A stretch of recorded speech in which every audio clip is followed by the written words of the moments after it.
Assalamualaikum warahmatullahi wabarakatuh.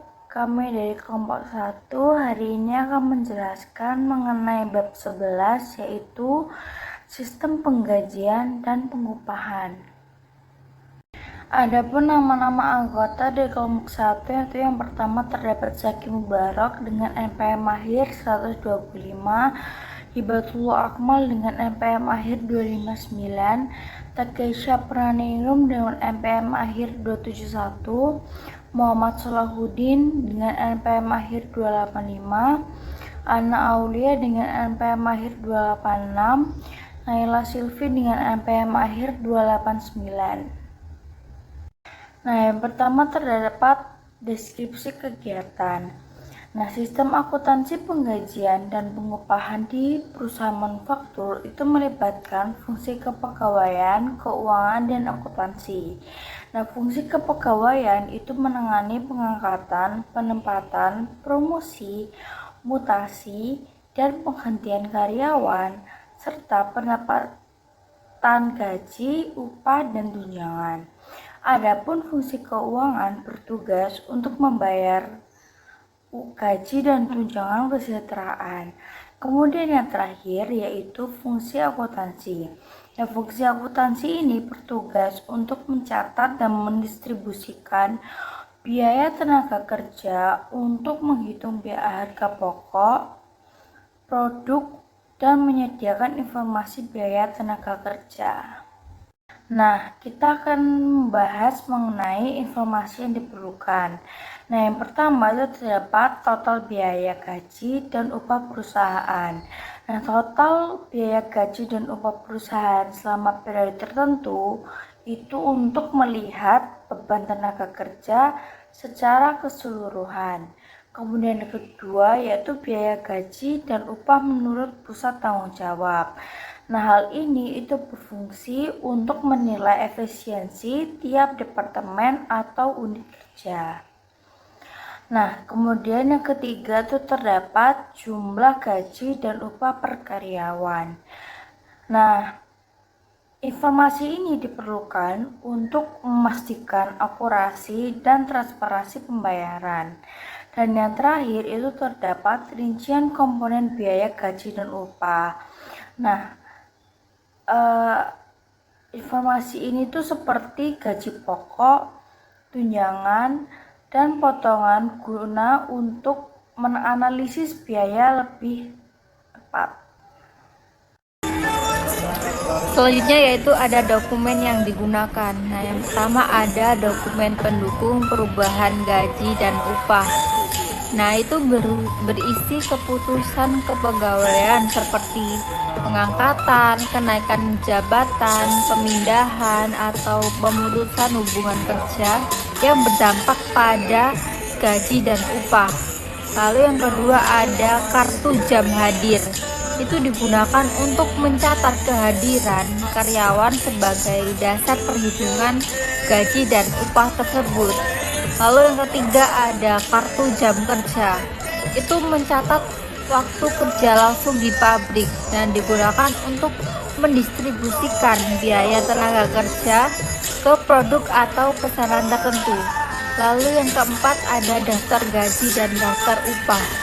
Nah, itu merinci jumlah gaji dan upah bruto karyawan. Lalu dikurangi potongan seperti pajak dan iuran untuk menghitung gaji bersih. Masih tetap pada dokumen yang digunakan. Nah, selanjutnya yang kelima ada rekap daftar gaji dan rekap daftar upah. Nah, ini ringkasan gaji dan upah per departemen atau per pesanan digunakan untuk pembebanan biaya ke produk atau layanan tertentu. Lalu yang keenam ada surat pernyataan gaji dan upah. Itu memberikan rincian penerimaan gaji karyawan secara individual beserta potongan-potongannya. Lalu yang ketujuh ada amplop gaji dan upah. Nah, itu media fisik untuk menyerahkan gaji kepada karyawan disertai identitas dan jumlah gaji bersihnya. Yang terakhir ada bukti kas keluar. Nah, pemerintah mengeluarkan uang dari akuntansi ke keuangan berdasarkan daftar gaji dan upah tersebut. Selanjutnya ada catatan akuntansi yang digunakan. Yang pertama yaitu ada jurnal umum. Lalu yang kedua ada kartu harga pokok produk. Lalu yang ketiga kartu biaya. Yang selanjutnya terakhir yaitu kartu penghasilan karyawan. Selanjutnya di sini saya akan menjelaskan tentang fungsi yang terkait. Yang pertama yaitu ada fungsi kepegawaian. Fungsi ini bertanggung jawab untuk mencari karyawan baru, menyeleksi calon karyawan, memutuskan penempatan karyawan baru, membuat surat keputusan tarif gaji dan upah karyawan, kenaikan pangkat dan golongan gaji, mutasi karyawan, dan pemberhentian karyawan. Yang kedua ada fungsi pencatatan waktu. Fungsi ini bertanggung jawab untuk menyelenggarakan catatan waktu hadir bagi semua karyawan perusahaan. Yang ketiga, di sini ada fungsi pembuat daftar gaji dan upah. Fungsi ini bertanggung jawab untuk membuat daftar gaji dan upah yang berisi penghasilan bruto yang menjadi hak dan berbagai potongan yang menjadi beban setiap karyawan selama jangka waktu pembayaran gaji dan upah.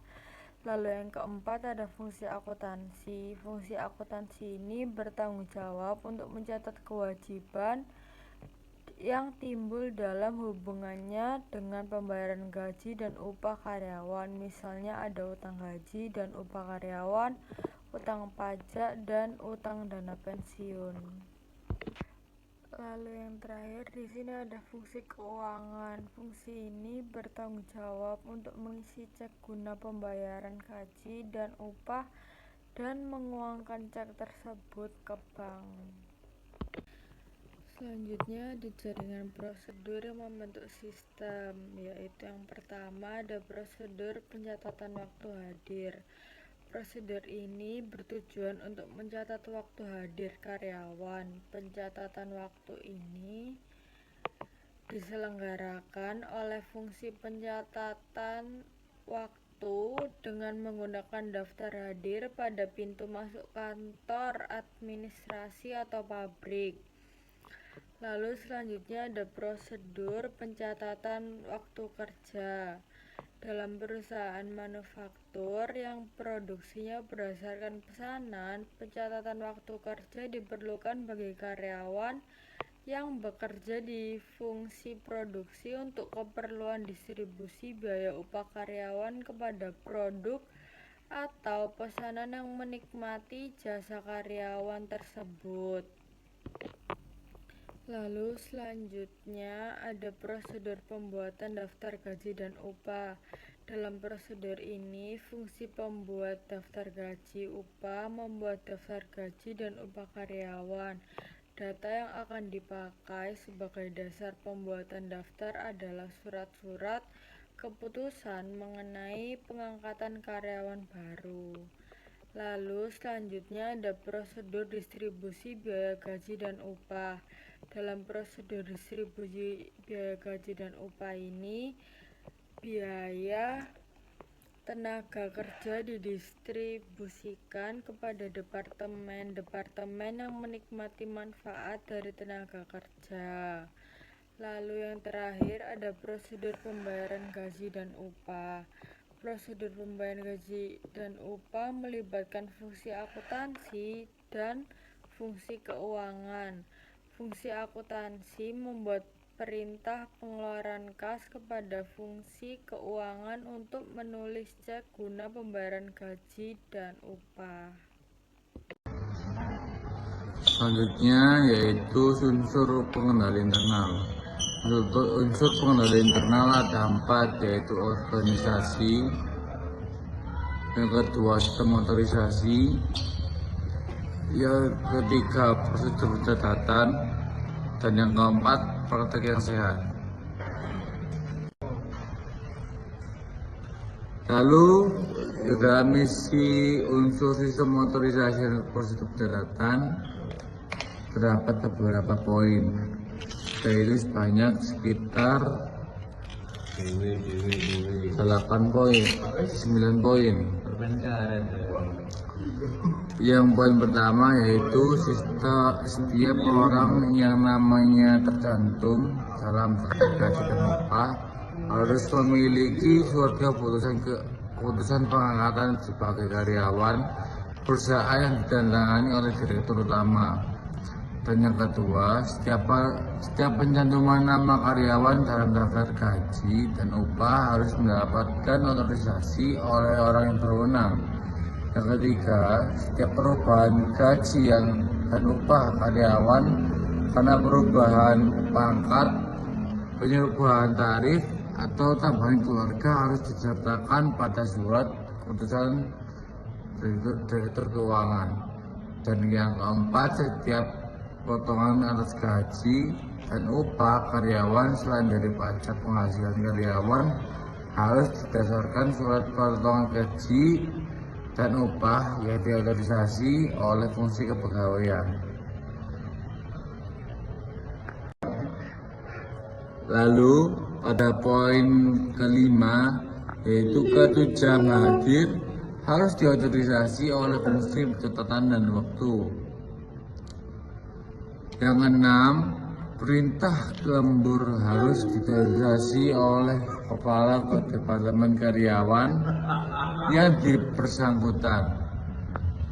Yang ketujuh, daftar gaji dan upah harus diotorisasi oleh fungsi personalia.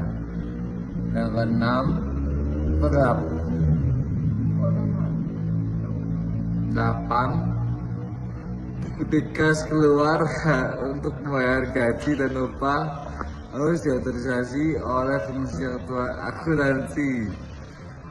Yang ke-9, perubahan dalam catatan penghasilan karyawan direkonsiliasi dengan daftar gaji dan upah. Dan yang ke-10, tarif upah yang dicantumkan dalam kartu jam kerja diverifikasi ketelitiannya oleh fungsi keakuntansi biaya. Baik, selanjutnya di sini ada beberapa penerapan dari praktik-praktik yang sehat. Yang pertama di sini kartu jam hadir harus dibandingkan dengan kartu jam kerja sebelum kartu yang terakhir ini dipakai sebagai dasar distribusi biaya tenaga kerja langsung. Nah, jadi kartu jam hadir sendiri merekam jumlah jam setiap karyawan yang berada di dalam perusahaan, sedangkan kartu jam kerja yaitu merinci penggunaan jam hadir setiap karyawan. Yang kedua, pemasukan kartu jam hadir ke dalam mesin pencatat waktu harus diawasi oleh fungsi pencatat waktu. Jadi untuk menjamin keandalan data jam hadir yang direkam dalam kartu jam hadir, itu harus dilakukan pengawasan terhadap pemasukan kartu jam hadir ke dalam mesin pencatat waktu. Yang ketiga, pembuatan daftar gaji dan upah harus diverifikasi kebenarannya dan ketelitiannya dari perhitungannya oleh fungsi akuntansi keuangan sebelum dilakukan pembayaran. Nah, jadi dalam struktur organisasi yang sudah dijelaskan pada gambar di buku Mulyadi sendiri, fungsi akuntansi keuangan itu berada di tangan bagian utang. Jadi dia itu di bawah departemen akuntansi. Selanjutnya, penghitungan pajak penghasilan karyawan itu direkonsiliasi dengan catatan penghasilan karyawan. Jadi dalam sistem pemungutan pajak penghasilan atas gaji dan upah karyawan, perusahaan itu ditunjuk oleh pemerintah sebagai wajib pungut pajak penghasilan yang menjadi kewajiban karyawan yang dikenal dengan PPh pasal 21. Yang terakhir, catatan penghasilan karyawan disimpan oleh fungsi pembuat daftar gaji dan upah. Jadi kartu penghasilan karyawan selain berfungsi sebagai catatan penghasilan yang diterima karyawan selama setahun, itu dia juga berfungsi sebagai tanda telah diterimanya gaji dan upah oleh karyawan yang berhak menerimanya. Seperti itu. Selanjutnya di sini ada bagian dari alir dokumen sistem penggajian. Nah, yang pertama itu tujuan dari sistem penggajiannya sendiri untuk mengelola pembayaran jasa kepada karyawan tiap bulanan ataupun berdasarkan hasil kerjanya. Lalu tidak perlu catat waktu kerja untuk buruh seperti harian maupun buruh produksi karena biaya tidak dibebankan ke produk. Nah, selanjutnya untuk prosedur awalnya dia itu mencatat jam hadir, jadi lewat kartu jam hadir, KJH dan daftar hadir, lalu membuat daftar dan rekap gaji oleh bagian pencatat waktu yang diserahkan ke bagian gaji dan upah, lalu menyusun dokumen seperti daftar gaji, rekap daftar gaji, surat pernyataan gaji, dan kartu penghasilan atau KPK. Nah, untuk prinsipnya sendiri, gaji di sini bersifat pribadi dan rahasia, yaitu yang diserahkan langsung pada karyawan dengan bukti tanda tangan. Begitu. Nah, selanjutnya di sini ada 4 tahap untuk jurnal yang mencatat biaya gaji. Yang pertama itu pada tahap pertama yang berdasarkan dokumen bukti kas keluar lembar ke-1 yang dicatat oleh bagian utang kewajiban gaji ke dalam register bukti kas keluar. Jurnalnya sebagai berikut: gaji dan upah, lalu ada bukti kas keluar yang akan dibayar.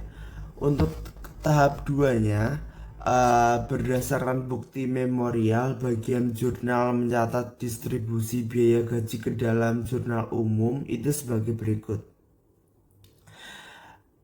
Yang dicatat itu seperti biaya overhead pabrik sesungguhnya, lalu beban administrasi dan umum, lalu beban pemasaran kepada gaji dan upah. Selanjutnya pada tahap ketiga, berdasarkan dokumen bukti kas keluar yang telah dicap lunas oleh fungsi keuangan, bagian jurnal itu mencatat pembayaran gaji ke dalam register cek sebagai berikut. Jadi yang dicatat itu bukti kas keluar yang akan dibayar kepada kasnya. Untuk tahap keempatnya, berdasarkan bukti memorial yang dilampiri dengan rekap daftar gaji, bagian kartu biaya mencatat biaya tenaga kerja ke dalam buku pembantu atau kartu biaya. Kartu biaya itulah yang berisi akun pembantu yang merinci akun-akun kontrol seperti biaya overhead pabrik sesungguhnya, biaya administrasi dan umum, serta beban pemasaran. Selanjutnya adalah bagian alir dokumen sistem pengupahan. Nah, tujuan bagian alir sistem dokumen pengupahan ini adalah mencatat dan mengendalikan pembayaran upah karyawan berdasarkan waktu jam kerja atau jumlah produk yang dihasilkan oleh karyawan. Nah, ada 4 alur utama dalam proses pengupahan. Yang pertama, tahap pencatatan kewajiban upah. Dalam ini dijurnal dengan gaji dan upah pada kas menggunakan akun clearing gaji dan upah. Kemudian tahap kedua yaitu distribusi gaji, jurnalnya barang dalam proses biaya tenaga kerja, kemudian biaya overhead pabrik, kemudian biaya administrasi dan umum pada gaji dan upah. Kemudian tahap 3 pembayaran upah, jurnalnya bukti kas keluar yang akan dibayar pada kas. Kemudian tahap 4 pencatatan kartu biaya. Nah, biaya langsung pada pencatatan kartu biaya langsung dicatat pada kartu harga pokok produk. Sedangkan biaya tidak langsung dicatat pada kartu biaya. Pencatat kartu biaya ini digunakan untuk mencatat rincian tenaga kerja langsung dan tidak langsung. Dokumen-dokumen yang terkait sistem pengupahan adalah yang pertama kartu jam hadir, yang kedua daftar kerja, yang ketiga SPU surat pernyataan umum, yang keempat RDU rekap daftar upah, yang kelima ada KPK kartu penghasilan karyawan, yang keenam ada bukti memorial, dan yang terakhir ada bukti kas keluar. Sedikit pemaparan dari kelompok kami mengenai sistem akuntansi penggajian dan pengupahan. Bila ada kesalahan kata dan kurangan mohon maaf. Sekian kami akhiri. Wassalamualaikum warahmatullahi wabarakatuh.